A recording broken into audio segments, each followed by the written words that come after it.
All right, guys, welcome to Take Your Base. I'm your host, Flav Oriana, brought to you by Four Corner Sports. All right, guys, so if you guys didn't know, we got some news today. Give you guys an update on the NL Cy Young Award. A player ended up returning back with their respective team. A manager ended up getting arrested. Player who might win MVP ended up declining his qualifying offer. And we got a manager that returned back with a team that let him go. Alright, guys, so without further ado, I'm going to just go ahead and just start off with Marcus Stroman and the New York Mets. So, Marcus Stroman was originally acquired by the Mets, through a trade between the Toronto Blue Jays. And I'm going to give you guys the quick rundown between Stroman's timeline with the Mets. So, Stroman's timeline with the Mets has been very interesting. He's had as of right now, his tenure with the Mets has been okay, I guess you can say. When he got traded to the Mets, there was many reports, that he wasn't happy that he was going to New York Mets. I think he would have preferred to gone to the Yankees. And there was reports that, this guy had gotten upset, was screaming at people that why would he get traded to the Mets of all places, yada, yada, yada. I didn't know that up until today, and I'm just reporting this to you because of the fact that, hearing Michael Kay, yes, that guy is the voice of the Yankees, talk about how he knew people in Toronto explain that, tell him that how people that were close to the situation, close to people that, explained to Marcus Stroman that he got traded to the Mets, on how Marcus Stroman ended up throwing a tantrum, ended up yelling, this, that, and the fourth. Didn't really sit well with me as a Met fan. And I'm like, all right, cool, now that I know that, don't really care for him. I mean, I kind of know Marcus Stroman a little bit on the, how do I say? I know who he is. I mean, he went to Pat Med, pitched for the Pat Med Raiders. Good, good pitcher in high school. Really good pitcher in high school. It's a little bit older than me. And it doesn't surprise me that he acted this type of way just because of how he conducted himself, when he was a high school baseball player for Pat Med. Made it about himself. He was a me type of guy. Very confident, very closer on the end of arrogant. And that's fine. I mean, look, most of our best players, regardless of what the sport is, whether it's Kobe or LeBron or Bryce Harper, I don't know, Israel Adesanya in the UFC, a lot, those guys are arrogant. They blow their whistles to their own horn, and it's okay. I mean, most good players are arrogant, but Marcus Stroman, in my opinion, he is middle tier. He is a B-level player. And Marcus Stroman, the way that, after hearing all that news, I mean, I didn't really care for him. But the Mets, I'm jumping, I'm going off topic at this point. So, Marcus Stroman, gets traded to the Mets, does decent, 2019. He was going into his final year in 2020. The pandemic happens. They were scheduled to play, I think, a week. The whole season gets, put on pause pretty much a week before the start of the Major League Baseball season. Stroman was pitching well in spring training. Then everything gets adjusted. Players come back in July. to do their summer camp. He pitches well in summer camp. He pitches just the amount of time that he was needed to be eligible to become a free agent for the off season of 2020 going into 2021. Gets hurt and started the baseball season. All right, so we have no Syndergaard. It's just pretty much Jacob deGrom and then Michael Wacha, Rick Porcello, Steven Matz, David Peterson, Seth Lugo, and then Robert Gsellman. Those are the guys that are going to be used as starting pitchers. The Mets really could have used Marcus Stroman in the 2020 season.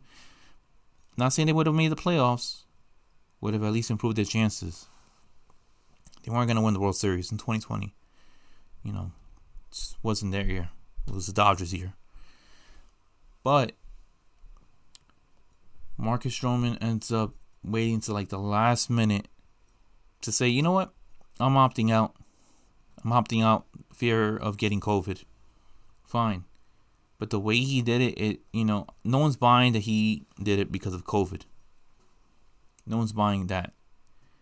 He did it because he just didn't want to be part of the Mets. Now, fast forward now to the off season. Sees that a lot of players are getting cut.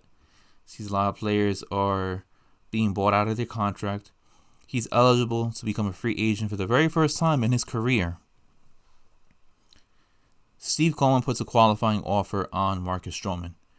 $18.9 million. Now, what is a qualifying offer? All right. A qualifying offer is an offer being made to a player that is bound to be a free agent.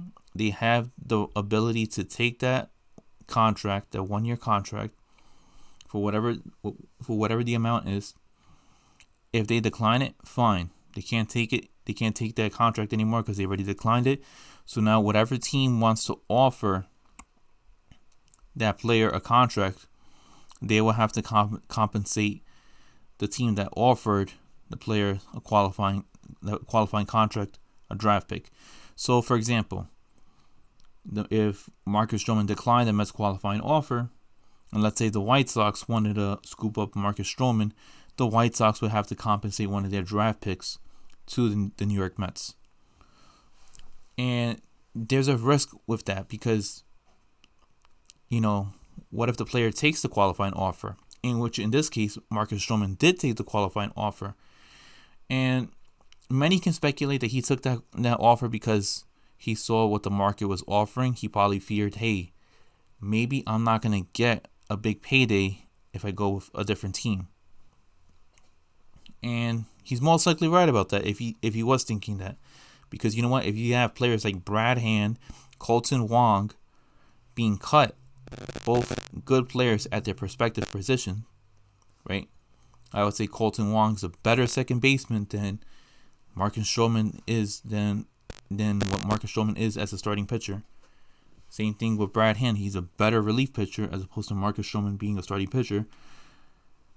I don't think Marcus Stroman was going to get the payday that he wanted. So he took the qualifying offer. Look, $18.9 million is a lot of money to absorb in 1 year. But if this was the Wilpons that were offering it, I think I would have said, oh man, we're screwed at this point because there's no way that we'll be able to get another free agent because the Wilpons don't want to spend money.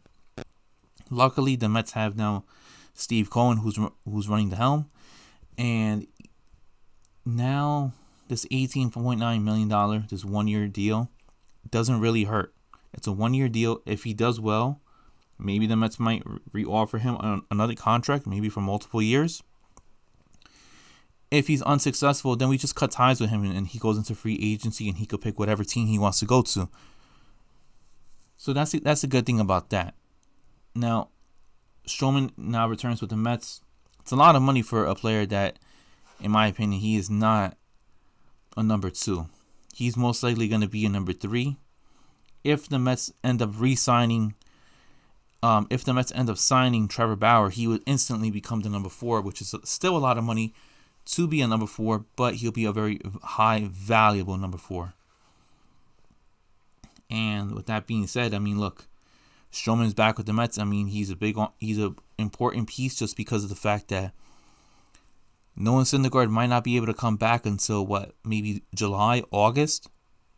Maybe he doesn't come back at all this year because of the Tommy John surgery. But I would instantly say that Marcus Stroman does help out that starting rotation for now. Let's see what the Mets end up doing with the rest of the offseason, ahead. You still got players like Yu Darvish and Trevor Bauer out there. I'm only saying those two starting pitchers' names just because those are the two top starting pitchers. And yeah, that's what happened with the Mets as of now. Tony LaRusa, new White Sox manager, got announced last week that he was going to be the new skipper for the White Sox in replace of Rick Renteria.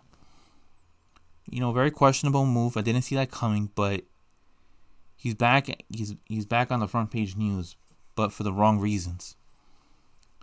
Got arrested for a DUI. Now, look, guys, I'd never condone anybody, drinking and driving. I usually advise those that if you're gonna drink and you drove to that destination, you should probably order yourself an Uber or a cab or have a buddy, take you.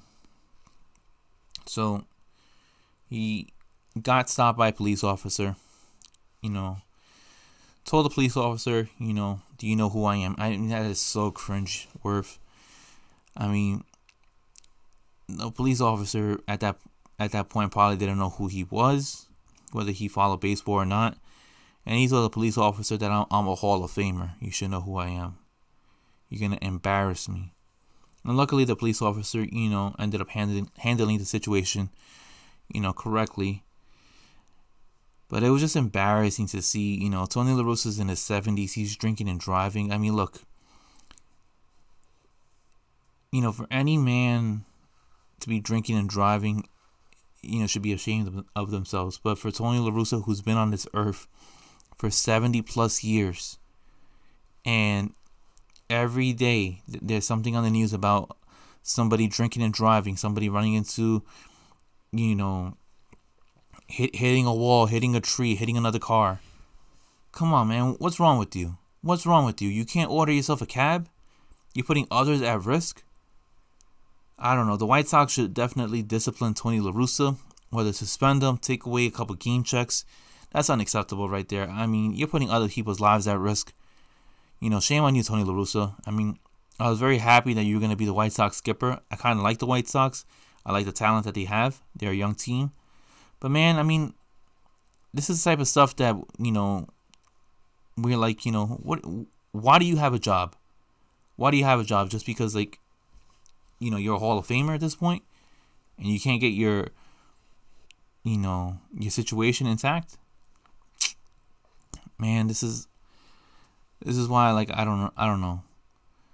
I simply just don't know. Jerry Reinstorm, you got to do something. You got to at least discipline Tony LaRusa.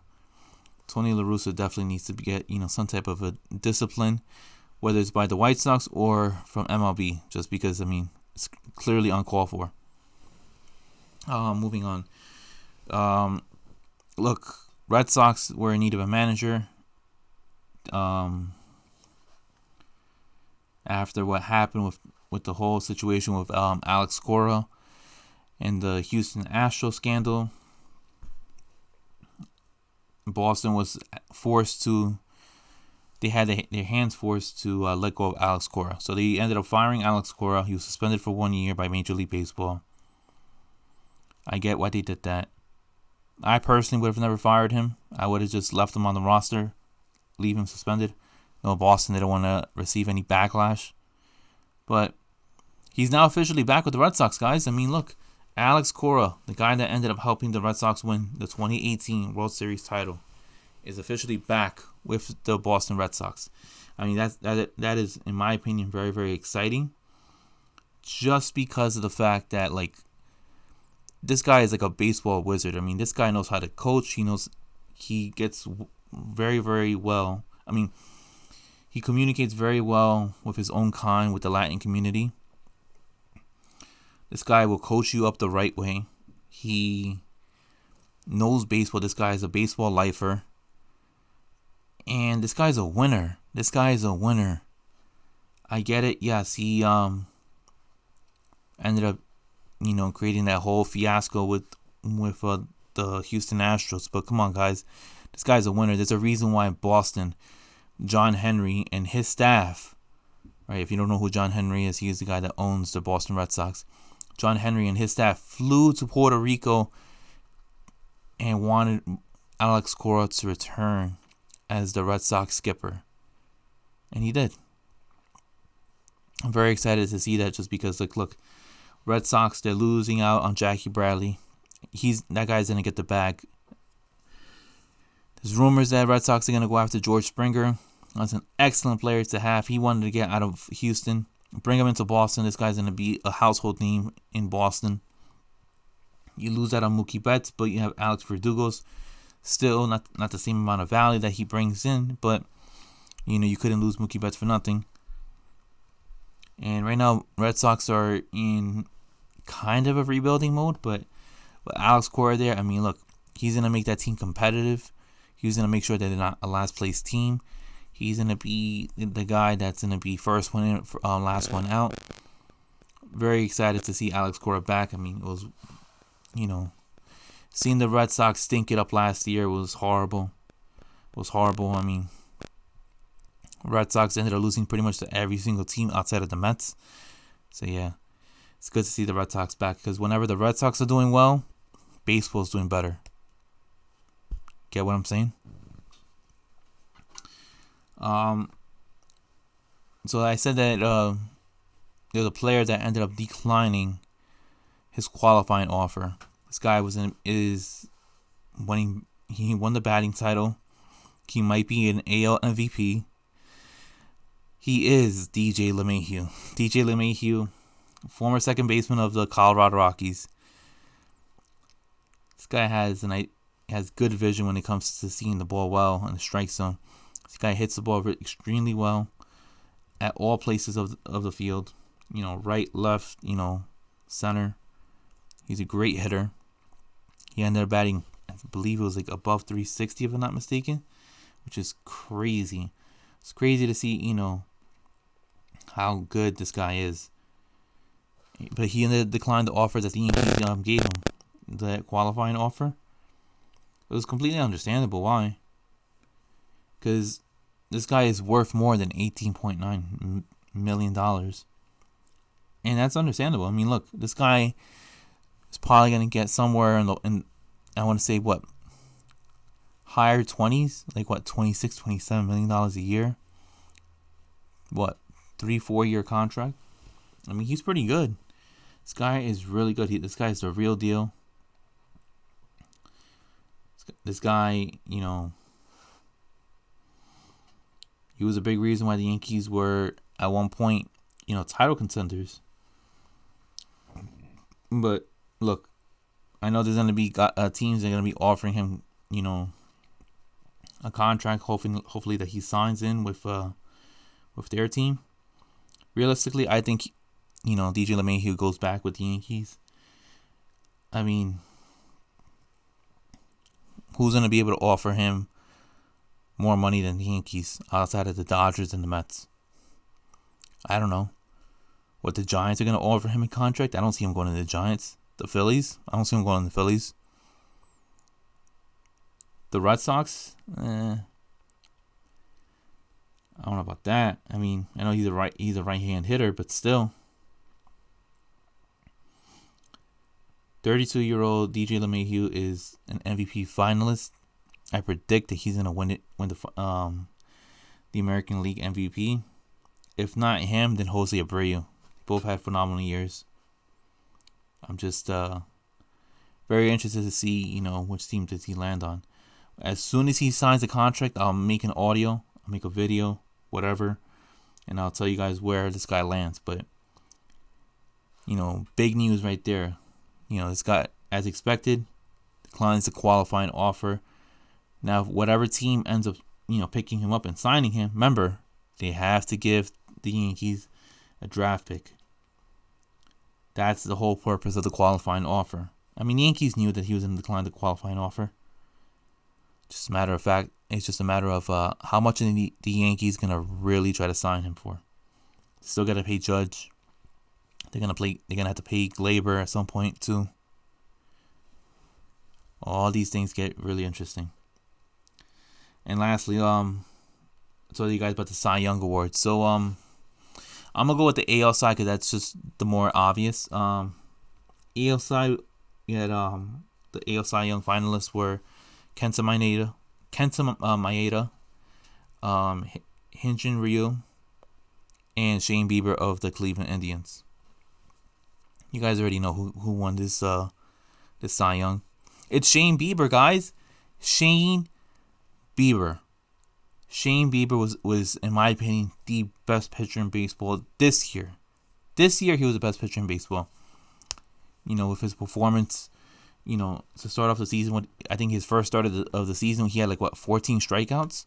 Ridiculous. I think he set a Cleveland franchise record for most strikeouts on opening day. And he was very consistent. I mean, look, what's it called? Shane Bieber proved why he is that great.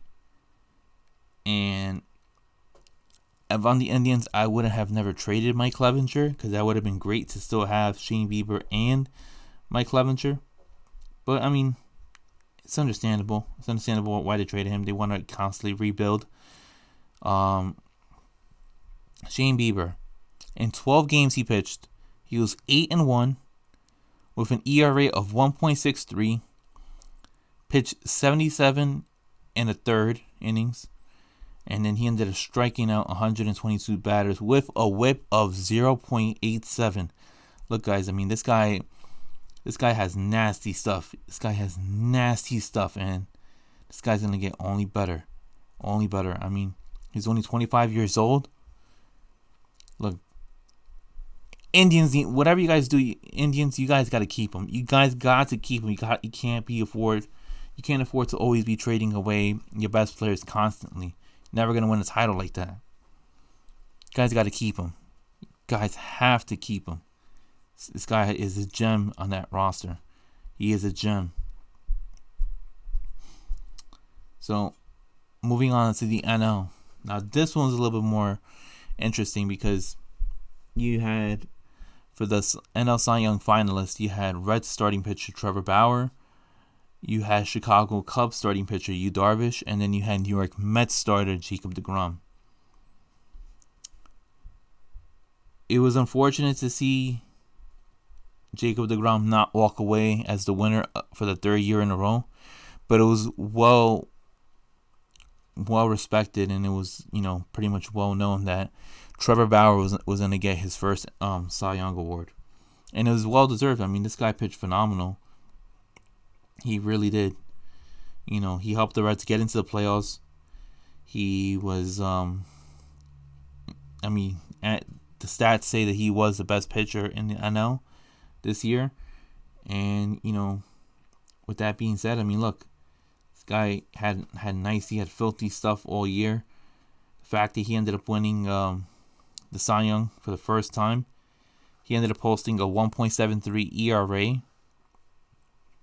And look, I mean, everybody knew that this guy was a good pitcher with the Cleveland Indians. Again, Cleveland always trading away good players before it's time.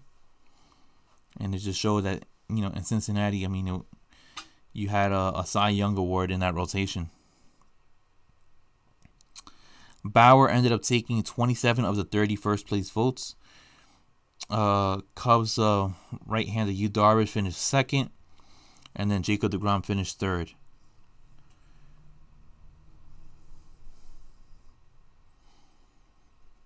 Yeah, no, it's crazy to think that Trevor Bauer ended up getting the Cy Young, and then top it off, I mean, we don't even know where he's gonna go at. I mean, he also declined the qualifying offer for the Reds, so whatever team picks him up has to give the Reds a draft pick. I don't know. I mean, he put out there, I think on Twitter, he even asked the fans, where do you think he should go? Is it going to be the Mets? Is it going to be the Giants? Is it going to be the Phillies? The Braves? Who knows? But Trevor Bauer is now the 2020 NL Cy Young Award winner. and well deserved. Well deserved, Trevor. Can't wait to see what you put out there on Twitter. Alright, guys. Until then, look. Stroman is officially back with the Mets for 1 year. LaRusa arrested for DUI. Can't stay off the booze. Alex Cora officially back with the Boston Red Sox.